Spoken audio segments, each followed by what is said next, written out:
I know that a number of you have been to Powering Skills Organisation's events over the last 12 months since we've just celebrated our first birthday.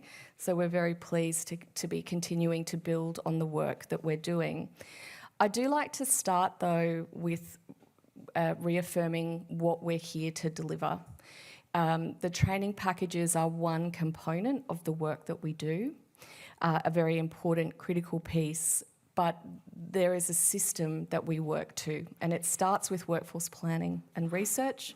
We are an evidence-based organisation, and the way that the new system works, in order for us to actually make any training package changes, we need to have a body of evidence first in order to do that.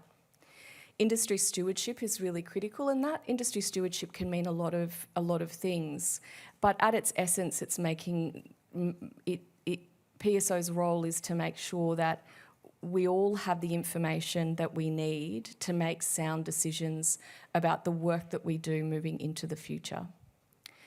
Training product development, while we're all here, I won't rabbit on about that because we've got a lot to do. And then the final pillar, implementation, promotion and monitoring, and this is, it's a bit boring, but it does what it says on the tin in that it's no longer the responsibility of the JSC to just make training package changes. We have a role in making sure that those training packages are implemented in a way that are effective, that are meeting the needs of learners and of institutions and of industry. It's making sure that anything that we do, we actually see through so that we can make sure that we reduce, for example, speed to market and speed to delivery, and therefore speed to those skills being out there in the workforce. I'm going to hand over to my colleague Ben King. As I said, we've just released our 2024 workforce plan, and we did this using a consortium approach. One of the things that we do face in our world is that there's a lot of people who are, and a lot of really great organisations who are producing great research, information, reports on the changing energy mix in Australia and how that impacts the workforce and the skills mix. So we want to continue to work with research partners to make sure that we are all, as much as we can, working to deliver really sound research that looks across broad, cross-industry and cross-sector and Australia-wide best practice models. So we actually worked with Race for 2030, who are a cooperative research centre. We worked with First Nations Clean Energy Network, the Energy Efficiency Council and University of Technology of Sydney to develop this research. And we'll continue to build those partnerships because it is, we are stronger together in how we build this evidence so that we're all, working to a similar understanding. So I'll pause there and I'll hand over to my colleague, Ben King, Senior Manager of Workforce Planning and Research. The new power generation, challenges and opportunities within Australia's energy sector. Our 2024 workforce plan was published in early July and is available on our website. Consulting with you is critical to ensure we continue to deliver products and outputs that are suitable for your members and stakeholders.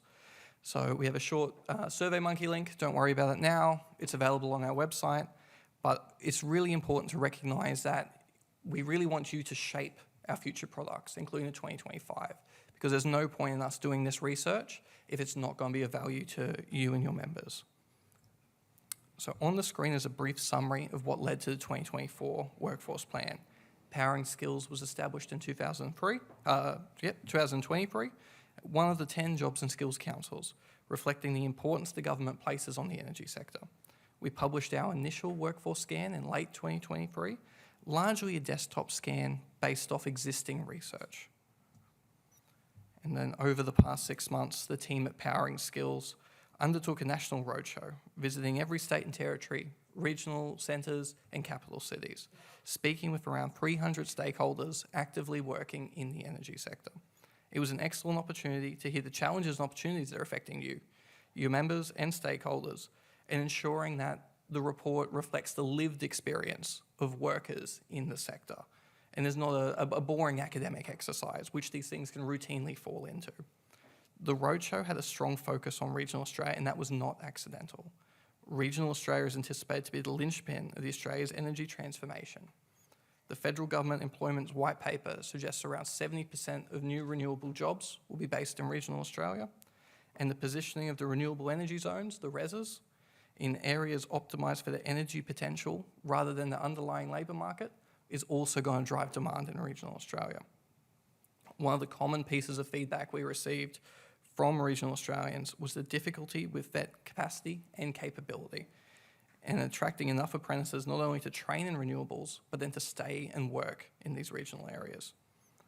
The roadshow also provided ample demonstration of diverse array of voices within the energy sector, including attendees from unions, training providers, industry skills associations, federal and state government, employers, and training and licensing bodies. On the screen, you can see the significant growth the sector has had over the past 20 years. So we're looking at employment figures here from the ABS's labour force survey. So this is people employed specifically within the energy sector. And you can see growth over the last 20 years has been quite significant, driven by increased consumption of natural gas for electrical generation in residential and commercial. And then in the 2010s, we had investment in renewable energy infrastructure development. What is important to note from this slide, though, is the graph on the right-hand side, which shows the speed in which employment is increasing. So you can see over the decade to 2003, employment grew by 0.7%. However, in the 10 years to 2023, it's now growing by 2.7%. While employment within the energy sector was negatively affected at the start of the COVID-19 pandemic, with many businesses additionally reducing employees' hours and making non-business critical workers redundant, growth quickly resumed. And you can see there's almost no blip when you look at 2020. It just keeps trending upwards. This demonstrates the vital importance of the energy sector as the work underpins the entire labour market. Without energy, there's no labour market in Australia. And this growth is also reflected in training numbers. In 2022, which is the latest data that's available, there was 82,000 people undertaking one of the 4 training packages, which PSO is looking after. And around 60% of those were apprentices. And then if we look over the last 5 years for apprentice numbers are growing at 43%. So we've never been training more people in the energy sector with the qualifications that we have, but we're in desperately need of more workers. Skill shortages have been a feature of this labour market for the last 25 years, and demand is only going to grow as we reach towards our legislated targets. I don't need to tell this audience that the energy sector is undergoing profound change. By 2023, the Australian energy market operator anticipates solar and wind capacity will triple, rooftop solar will double, and storage capacity will increase by 6 times. The enormity of the transformation of the sector is well and truly underway, and there needs to be a significant uplift in both the capacity and capability of our energy workforce to meet these transformation deadlines. So on the back of historic shortages, Jobs and Skills Australia forecast Australia will need roughly 32,000 more electricians in the next 7 years and close to 2 million workers in building and engineering trades up to 2025 to undertake Australia's net zero transformation. And it's important to understand that this projections from Jobs and Skills Australia is looking across the entire labour market for looking at electricians specifically employed in the energy sector, but also electricians in construction, manufacturing, hospitality, mining, just to reflect the enormity that this energy transformation will have over the entire economy. However, building on the projection work undertaken by Jobs and Skills Australia, PSO has produced bespoke projections specifically for workers within the energy sector.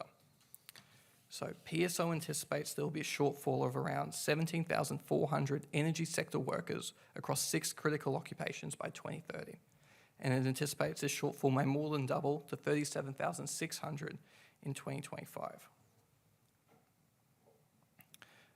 So to produce this, Powering Skills applied the same forecast scenarios as Jobs and Skills Australia's Clean Energy Report to the energy, gas, renewable sector employment data, which was supplied to us from Australian Bureau of Statistics and also Jobs and Skills Australia. So our numbers differ from the approach taken by JSA because they used national employment data, which was not aggregated by sector. It's that whole of economy lens that JSA applied. We've taken exactly the same scenario modelling and applied it directly to the energy sector. That's why we have the difference in numbers. But it's important that we do that because recognising that we are contributing to the energy sector, that while construction, mining, manufacturing, recognising the importance of those, within PSO's remit, it's good to put those barriers in place, at least initially, as a starting point for documents such as these. I'm happy to talk through these numbers at lunch, afterwards, whenever you want, send me an email, no stress, because there's also a detailed breakdown available in the report itself. So census data indicates that workers from over 300 occupations identifies working in the energy sector in some capacity. However, for the purposes of the workforce plan, we had to determine a set of critical occupations in the sector.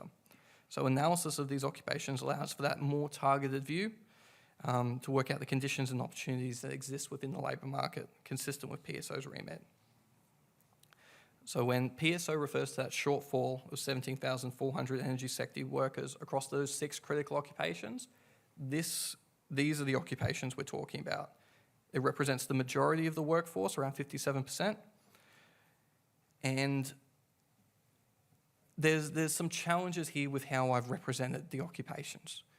So what I've been using, which is consistent with government approach, is the ABS's classification for occupations.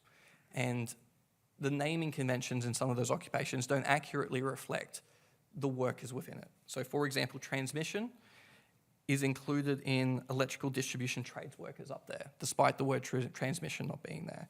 And so I appreciate they've been grouped and labelled in some ways which don't align with industry expectations. And that's a piece of work for me to do moving forward to try and reflect the nuance in there while also marrying the expectations we have from the Department of Employment. And also, for example, we don't even have gas up there, which is another one which we need to work on, because gas is included under plumbers and chemical gas, petroleum, power plant generator operators. But leave it with me. I'm aware of it. We'll make it better. This is a starting point. But as always, happy to chat through the nuances in this. So this is my particular bread and butter. I've done skills shortage research for 15 years for the Department of Employment, and I think it's such a significant challenge and barrier for us that it's important to really call it out. So looking at historical data, there's been a lack of qualified and skilled workers. It's been an entrenched problem for this labour market. So over the past 20 years, shortages have been commonplace for the 2 largest employing occupations. Since 2003, electricians have been in shortage 12 times, including 4 of the last 5, and air conditioning and refrigeration mechanics is more dire, with employers unable to fill advertised vacancies for nearly a quarter of a century. And it's also important just to think, like, what was happening in 2003? And so we've chucked a few things up on the board. So season 1 of Australian Idol finished in 2023. Guy Sebastian, Angel brought you here, absolute classic, but that was the last time people could really recruit electricians in Australia. Similarly for mechanics, did anyone have the misfortune of living through the Tin Tam shortage of 97, that other critical shortage? Like, these are ages ago in which the labour market was properly prescribed. And we're talking about needing to increase numbers more while we have this huge deficit already. And so we just want to be cognizant of the challenge here. And so talking about that next generation, I started pulling together some information from NCVR, looking at who's training apprentices in the 4 training packages that PSO looks after. And so on the left, you can see apprentices in major cities who commenced in 2023. And so the majority are employed by small businesses, roughly between 1 to 19 employees, with medium and large businesses making up the remaining 50%. But if you look at regional Australia, which is on the right, you can see large and small businesses are now evenly distributed, 42%, 43% respectively. This shows the power large businesses have in training the next generation of energy workers. They have the capacity, infrastructure, capabilities, and desire to take on a large number of apprentices who may end up employed in local and medium-sized businesses once their apprenticeship has been completed. This touches on the social responsibility and licence that employers have in regional areas, specifically large employers, and it's something that PSO will be looking at over the next 18 months. Powering Skills has two primary objectives. One is to increase the flow of people undergoing training in the energy sector, and two is to ensure the training system is fit for purpose and functioning as smooth as possible to deliver new energy workers into the labour market without compromising on safety.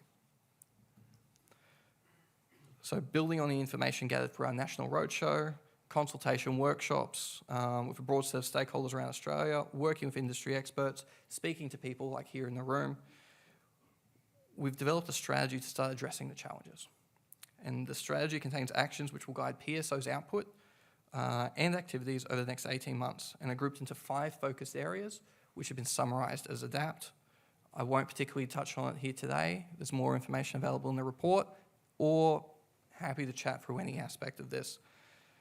So again, it's not overbarrow you with SurveyMonkey links today. It's available on the website, but it's important that we want to hear your feedback in shaping not only the 2025 report, but the other different kind of research outputs here. And so this brings my formal part of the chat to a close. Are there any questions? Just one question. How do you classify group training? Are they large employers? I think I don't know if we've got that nuance, Larry, in the data just yet. I would imagine that they would sit with, it would depend on the number of apprentices that they employ at the time, because it's a numbers-based evaluation, but it's something that we can look at to see if we can get that nuance. Thanks, Ben. Very informative. Okay, the next section I'd like to hand over to Stephen Hall. Stephen's our General Manager of Activity Projects. Excellent. You never need to give me a microphone, but I'm going to be joined shortly by Jody Kafer. Jody is joining us from the assurance body. Just a little bit of background information about training package assurance. Sometimes we wonder how we get something into training.gov.au. We're going to talk a lot about that today, so don't panic. I'm not going to give it all to you right now, but probably just want to set the scene for this. You know, we work in the energy industry. We work in areas like electrical, ESI, refrigeration. We are used to compliance. We are very used to a set of rules that we have to apply and abide by to do anything. In fact, if you go outside of those, we know that most electricians will tell you they're more fearful of their inspector than they are of their partner, and rightly so, because the last thing you want to do is cop a defect. However, that also applies when we do training package development. So training products have to go through an assurance process. It's a detailed process, but it's a process that all of you are engaged with. I like to think of this room as being really training diehards, and die does stand for something. You're dedicated, you're interested, and you're engaged. And that's why we need to consult broadly. We have to make sure that we've ticked off every single box, and it's not a box ticking exercise as such, but it's making sure we haven't missed anyone in the room, that we've heard your voice, and most importantly, we've taken what you have said and we've pushed it back into a training product. So with that thought in mind, I'm going to ask Jody to come up in a minute and do her part. You ready to go, Jody? Now, I'm going to highlight something. Jody is a lovely, lovely person. She's the most bubbly person in the room, short of Emma, and I will acknowledge Emma Fox from Dewar here as well. But be kind to her. Save all your grief for me. I'm quite happy to take it. Over to you, Jody. I absolutely love that term, diehard. I'm going to use that myself. Welcome. I would always refer to myself as a training package nerd, but I love diehard. That's so much better. Wow, there are a lot of you in the room today, and I absolutely love the fact that you've got that training product development process map on the tables. Big tick. Okay, thanks to Powering Skills Organisation for inviting me to come along and talk to you today. I have a few slides to take you through what training package assurance is and what our role in that process is. It's a really important role in the new industry engagement architecture. By talking about what we do and how we do it, I'm hoping to kind of demystify the thoughts about it being this overly onerous additional layer that's been embedded into the process.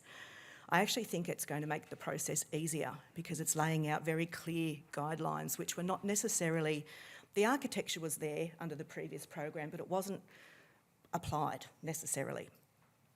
So I'm happy to take any questions as we go, depending on time, or at the end, depending on how we're going. What do I press? Green one? There we go. Okay, first up, and first and foremost, the assurance body is not a regulator. So you don't have to be quite as fearful of us as you do of the people that Steve talked about earlier.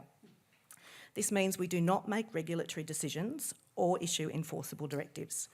It's a really important distinction and an important consideration in the decision by skills ministers to transfer the assurance function from ASQA, where it was initially placed, to the department. So I'm not sure if you're aware, but initially when the Jobs and Skills Council program, or Industry Clusters program as it was called in its early stages, when it was first kind of thought about and the process was kind of being developed, the assurance function was conferred on ASQA as the national regulator. A decision was made when the Labor government came in that that was possibly not the right spot for it to be. So it's come into the department initially, and a review of that will be undertaken at some point in the future. At the moment, we've actually only had 4 training packages come through the assurance body. So once it's kind of gained momentum, there'll be a review undertaken and it'll consider the longer term placement of the function. But for right now, we're in DUA. So continuing with the what are we not theme, I want to focus on the right-hand part of this slide first. The assurance function is not an approval role, and we do not formally approve training package products. So we have not replaced the former Australian Industry and Skills Council.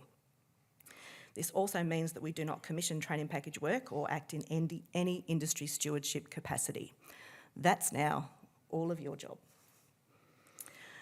We also don't assess whether the skills and knowledge described in the training products are properly aligned to job roles and meet industry needs. Again, that's the role of the JSC in consultation with industries and all of you here.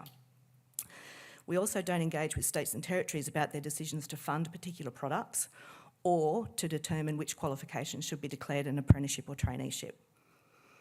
And the thing I'm really pleased about is we don't resolve disputes between stakeholders. Again, that's the job of the Jobs and Skills Council. So that last dot point under the knots, I'm going to come back to in a moment. So now let's talk about what we do. Our task is to undertake a technical compliance check of training package products and how they've been developed against a set of rules. And I'll talk about what those rules are in the next slide. So we do an initial check to ensure that JSCs have followed correct processes and submitted all of the relevant information and supporting evidence to us. We do a consultation check to assess whether your consultation has been broad, genuine, and that all voices have been heard and considered. And then we do a quality check to assess whether the products are written in plain language, the templates are correctly populated, and the product policy rules have been followed. So primarily it's this initial check, consultation check, and quality check. And then the other thing we do is we also engage with JSCs. We engage with them on best practice to foster a culture of continuous improvement. We've published a range of supporting materials to support JSCs to understand the expectations of skills ministers in relation to the assurance assessment. And at any time during the product development cycle, whether that's before the submission comes to us or during the assurance assessment process, we provide advice and feedback to JSCs on the structure of their training products. But to come back to that last point under the knots, I need to emphasise that we don't assist the JSC in writing product content. Otherwise, we'd effectively be assuring our own work. And finally and ultimately, we're actually accountable to skills ministers.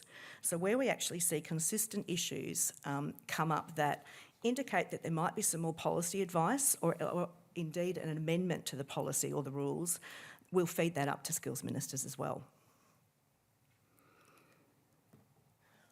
Okay, next one. Now let's talk about the rules.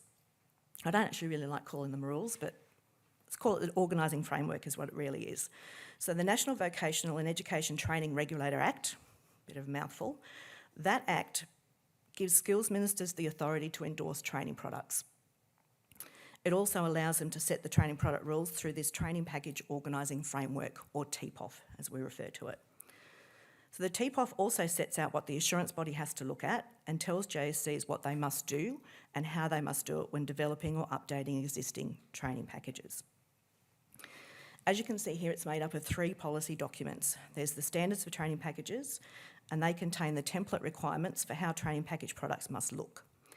Then we've got the training package products policy, which governs the design rules, and then the training package products development and endorsement process policy, ridiculous name, TPP-DEP, which describes the how-to part of the development and endorsement process. So it describes how you go about doing it. It's a fascinating read if any of you want to actually have a look at it, but that's where this process map comes from. It's actually in the TPP-DEP itself. So, yeah. That last policy document, the TPP-DEP, contains a set of quality principles that my team and I use as the basis of the assurance assessment. So the approach to assurance publication, I don't know if any of you have seen it, but the approach to assurance publication, some of you might have seen it, shows how we've mapped all 3 of those organising framework documents to these 6 quality principles. I assume everybody will get a link to this presentation at the end, so if you click on that icon up there, you'll actually be taken to a copy of that. I did bring a couple of copies with me, which I'll leave with Steve. That particular document shows how we've mapped all 3 of those organising framework documents to the 6 quality principles, because what we really wanted to do is make this process not look ridiculous. When you've got 3 policy documents that contain a whole length of information, if we were to pick apart every single one of those things individually, our assurance process would take months, not the 3 weeks that we've been given in that process map. So we've mapped everything together to kind of come up with how we're going to do this against these 6 quality principles.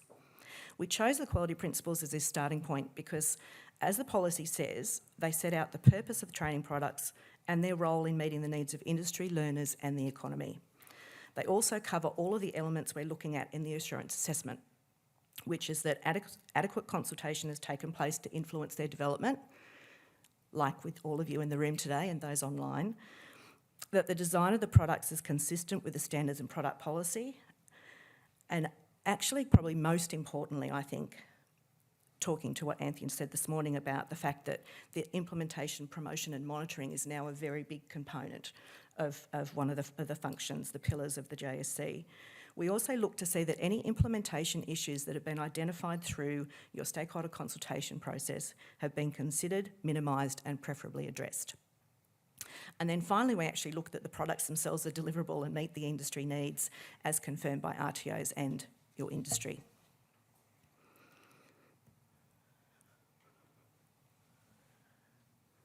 Come on, move. Doesn't want to move. There we go. I'm obviously not clicking hard enough. Okay, I don't have too many more slides, so I'm not going to bore you to tears with all of this process. The work undertaken by a JSC on a training package is given to the assurance body in a submission. So with all of the work that you're doing today, once all of the work is done and all of the updates are done, what will happen is Powering Skills Organisation will put all of that together in a submission that comes through to us. The submission contains a submission form, which has a series of questions about the process undertaken by the JSC, who they consulted with, what matters were raised, and also they need to submit a number of pieces of evidence, including the products that are seeking to be endorsed. So we've aligned those submission requirements in the submission form with those quality principles I spoke about earlier. So on the previous slide, I said there were 6 quality principles, and as you can see on the right-hand side of that table, that's how we've mapped all of this submission to those quality principles. We've grouped them also into 4 specific areas that are the focus of our assurance assessment. So on the left-hand side of that table, you can see 4 assessment groupings there. And they are that the technical committee, including who was on it and did they actually review the final products. And when I'm talking about who was on it, the kind of thing that we're talking about in the TPP-DEP, it actually specifies what a technical committee structure should look like. And it should have representatives from industry, should have representatives from employees, so that would be your unions, etc. Training organisations is also very heavily featured in the technical committees, as well as educational experts. So you can see that there's now very much a focus on the delivery of these products. So it's not just about developing the products, but how they're being delivered as well. And then one of the other groupings that's there is a representative of a state and territory. Now, that doesn't have to be a state training authority. It can be, if obviously you've got regulated occupations here, so you could have kind of a state regulator, national regulator, anything that kind of fits that particular grouping of people. So we look at the technical committee and who's on it. We look at the consultation that's been undertaken. So one of the things that Jobs and Skills Councils have to do before they actually commence a project is prepare a consultation strategy. Who are they actually going to consult with? So we look at that as well. And then we look at, did the consultation activity that occurred match what they said they were going to do in the beginning? We also look at, when we're talking about the consultation activity, Jobs and Skills Councils have to actually they have to gather all of their consultation feedback into a consultation log. And that consultation log actually has to come to us as part of the assurance submission. The consultation log also, so there's a responsibility on Jobs and Skills Councils to actually respond to every piece of stakeholder feedback they receive. That's a big task. I can imagine that you might get thousands of pieces of individual feedback, and they have to respond to every one of those, and we have to see how that's responded to. Also, depending on the size of that consultation log, we also ask to see an overarching consultation summary that basically describes the activity and how stakeholder feedback was responded to. So the next category is called compliance with requirements. It's a bit of a kind of catch-all category. But this section of the assessment is looking at a broad range of things, including what's in the companion volume, such as equivalence mapping and pathways information. So we have a look at that stuff as well. And then finally, we get to the training products themselves. So as you can see, the assurance process is not just about looking at the products, we actually look at the process that was followed to develop those products as well. So depending on the size of the submission we receive, in other words, how many units and qualifications were reviewed in your projects, we might choose to only review a sample of those projects. So how we determine that sample is actually covered in that approach to assurance document as well, so you can have a look at that. The review of the products serves two purposes. First of all, we want to make sure that they comply with the design rules and the template requirements, as I said earlier. But then we also look to make sure that they actually reflect the outcomes of the consultation activity. So that's what I mean by saying we look at that consultation log. So if a JSC has responded to a piece of stakeholder feedback about a particular area of the product, we actually look to see, did they make those changes? We do also look at certain aspects of the products in more detail, including how foundation skills are captured and the AQF alignment. AQF alignment is particularly kind of relevant at the higher level qualifications. And then we also ask specific questions about the products in the submission form, including if the products contain mandatory workplace requirements, and if they do, what's the rationale for including them, where there's a prevalence of prerequisite units, and I know that's the case in some of your products. We want to know what process has been undertaken to ensure that the use of those have been minimised, and then also how the JSCs generally sought to rationalise the number of training products in the system. So they're the things we look at in the assurance assessment. Okay. This slide provides a little bit of a summary of the process, including what happens following the completion of the assurance assessment. I actually toyed with where to kind of put this in the slide deck in terms of sequencing, but I thought it would be a good way to do a wrap-up, so I'm almost at the end.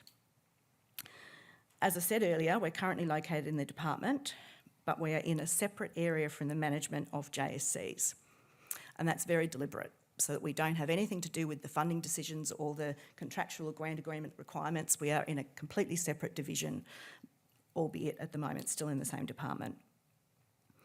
But just because we're in the department, I also want you to know that that doesn't mean that the assurance assessments are being undertaken by public servants with little or no knowledge of training package products or the importance of them to the industries they represent.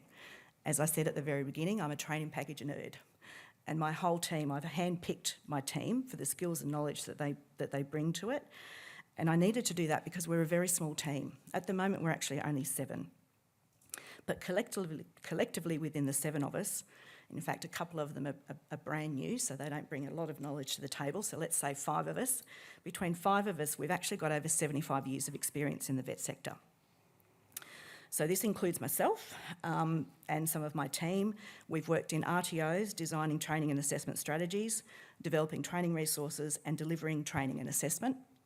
We've worked in compliance and regulatory roles, focusing on the quality of training delivery and adherence to program and funding guidelines.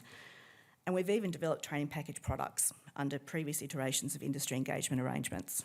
And that's me, but I have not worked on electrical products. I've worked on a bunch of other different ones. I think this puts us in good stead to perform the assurance function, and I hope it also gives you the confidence that we understand the complexities of training products and the issues that some industries face in relation to the quality of training delivered and the expected outcomes for learners. So we've provided clear advice to Jobs and Skills Councils about how to prepare their submission through a submission compliance guide. That's the little icon up the top there. This guide also contains information about what we're looking for in the assessment and the evidence that needs to be demonstrated for the products to be deemed compliant. Where there's some further work required, we provide this to JSCs in the form of an assurance assessment report, which outlines the areas where action is required and includes detail about what needs to be done. So that little table in the right-hand side there is actually a page from the assurance assessment report, and we've deliberately not said compliant, not compliant. We've just said whether there's action required. Because, as I said at the very beginning, we're not a regulator. We don't want to come across as having that type of a function. What we really want to do is work with Jobs and Skills Councils to get their products to a state where we can progress them to skills ministers with a recommendation to endorse. So when the submission is deemed compliant, it's forwarded to skills ministers with a recommendation to endorse, because again, as I said at the very beginning, it's skills ministers who have that authority under the Invetra Act to endorse training package products.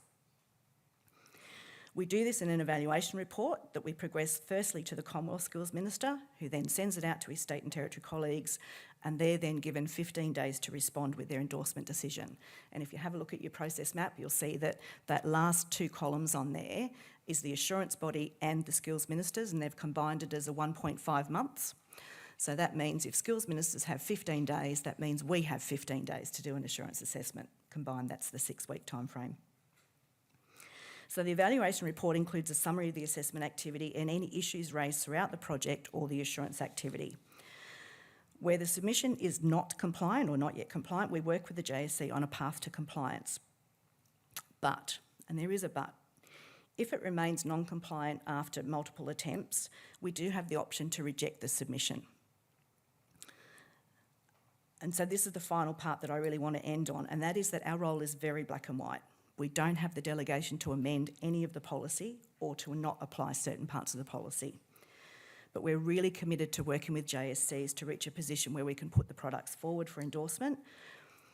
Where we get to a point where we can't do that, then that's when I'd bring in your relationship team. So in the case of this, I'd bring in Emma and say, okay, we're at a stage where we need to kind of work through some issues. And then Emma would kind of work with the JSC to kind of determine what the next actions might be. And it might be that the issue is actually with the policy, and that's okay. If there are policy issues, then the pathway is to then go via skills ministers to actually look at the policy and see if changes can be made. I think we're almost at the last one. So I know you're about to embark on a major review of some of your training packages, and they've been the way they are for quite some time.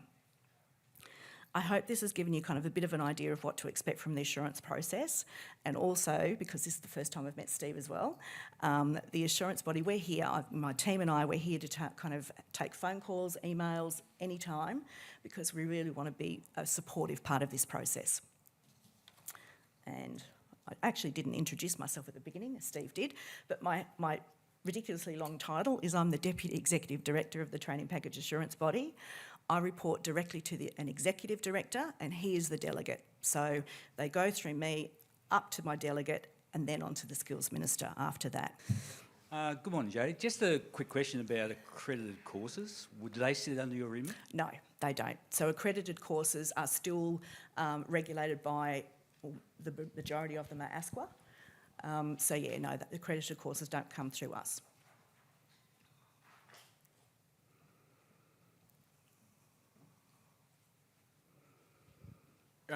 Jodie, thanks for your time. I was going to say, what are you guys sort of doing to try and get this information more broadly knowledge? This is I guess the first time I've heard of this body and what you're doing to get to other people who aren't here today or other industries across the education sector?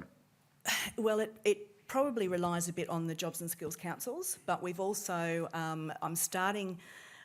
I've had a meeting with TAFE Directors Australia, so I've actually kind of done a presentation to them, and I'm also kind of in the midst of, I've actually reached out to Troy Williams from ITECA to see if I can actually come and do a presentation about the assurance body to either ITECA themselves or ITECA's membership. But yeah, so you're right, it's challenging to get the information out there. When we publish the approach to assurance, we put it out through LinkedIn, but that means people actually have to be looking at LinkedIn. The information on the previous slide there, can I go backwards? Yep. So the website, the dual website, there's a section about training package assurance on there. But I'll take that on notice that, I think it probably would be a good idea to kind of spread the word a bit further.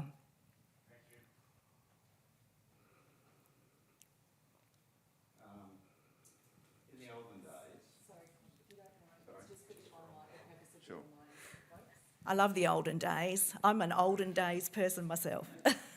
In the olden days, when we first started having training packages in '99, and subsequent ones, when they'd loaded the units into TGA, Yep. it was a cut and paste exercise, and there were lots of mistakes made, Yes. Yep. and words and duplication and that. Is there a different framework or process now that it's loaded into a non-live back end and it can be reviewed before it's made live or something, because you do see language and wording Yep. duplications and You things do. like that caused by, not by the people, but by the process? No, that's a really valid comment, and there's actually been a major piece of work within the department over the last 12 months, and it'll be going on until next year, to actually revamp training.gov.au, which includes the back end, which is currently called Training Product Content Management System, and that's a system you talk about that you upload into this, and it creates all sorts of errors. Sadly, right now, you've still got the old system, but it's in development as we speak right now, and I think Powering Skills Organisation have been part of that. Yeah, so it will become much better, and it's a really good point you raise also, because I do want to say that the assurance body does not want to be there picking up your spelling mistakes. We really don't want to be picking that up. The people in the TGA team have actually been really good in, particularly with Jobs and Skills Councils that are quite new to the process, they're actually doing that uploading for you. But once the new platform is kind of released, it'll be a much easier process, and even the consultation that the JSC does with their stakeholders will actually all happen through that as well, so you'll be able to comment on the actual products in the system.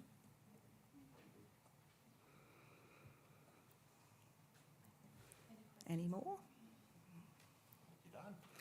Fantastic, but I am here until, I think, morning tea, so anyone can grab me at morning tea time, and then I'll chuff off back to Canberra. Thanks. Thank you. Thank you, Jodie. Watch out. Oh, you're good. All right, we were going to talk a little bit about the roles of JSCs versus the assurance body, but we've already covered that. But I just wanted to really highlight this point, because it really, I didn't know we were going to animate that. That's fantastic, whoever did that. Well done.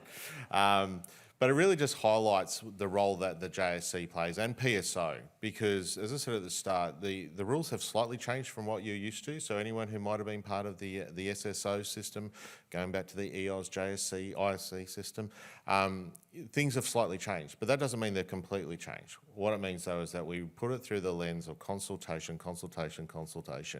We want to hear your voices. We need to show them what we've done with those voices. And I think it's important to highlight too, sometimes we've heard that the RTOs have had too loud a voice, sometimes we've heard they haven't had a loud enough voice. Whatever way you want to put it, the training products are delivered by RTOs. So they need to be able to use it, it needs to be workable, and it needs to be able to, in a lot of cases, be funded by government. So it's in our interest as an industry to make sure that we get the right training product out there, and certainly that's the key. I'm going to pass over to Anthea now just to wrap up this morning, and then we'll see you a bit later on. I'll try not to stand too much in the way of between us and morning tea. I think the next step after morning tea is we really want to take the work that Jodie just demonstrated, and that's actually the most comprehensive explanation I've seen. And I feel like we're to your question, we are a little bit ahead of the game, I think, in terms of other JSCs and their in-depth knowledge of this. But what we'll talk about after morning tea is what that actually means and how it translates for the work that PSO does, and how we go about making sure that we're working in step with the assurance body and with DUA and our stakeholders.